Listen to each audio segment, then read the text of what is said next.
So I'm going to show you how to implement binary search, alright, on a piece of paper. Now assume I'm looking for the data, okay, 5. I want to see if 5 exists inside of this array. Now before you start binary search, you have to ensure that your array is sorted. That can be in ascending order or in descending order, doesn't matter, but it has to be sorted. Alright, now the thing is, by the way, I have these index numbers for my elements at the bottom. Now binary search works like this, okay?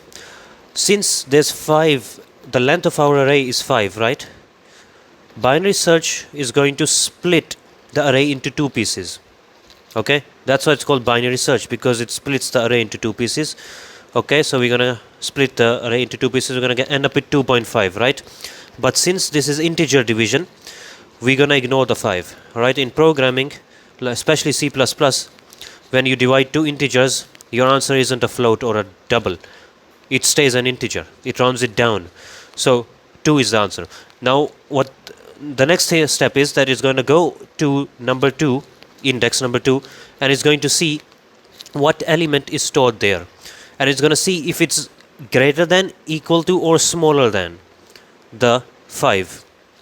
But in this case we can see it is smaller than the 5. 3 is smaller than 5.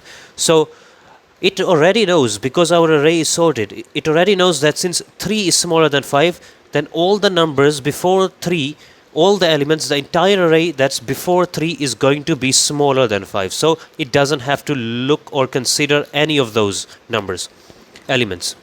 Okay, so what it's going to do is, the next thing it's going to do is, it's going to come, since our number was 2, it's going to say 2 plus 1.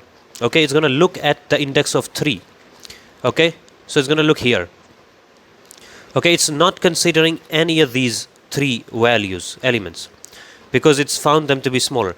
Okay, so it's going to now compare with this 4, okay, at the index of 3, and it sees that also 4 is smaller. So now it's going to say 3 plus 1. So it's going to come one more for front, and then it's going to compare with that, and it's going to see that it's equal, and it's going to return true. So that's binary search, simple as that. If it didn't find any value, then it's going to return false. That's also simple, but yeah, binary search is very easy. Thanks for watching.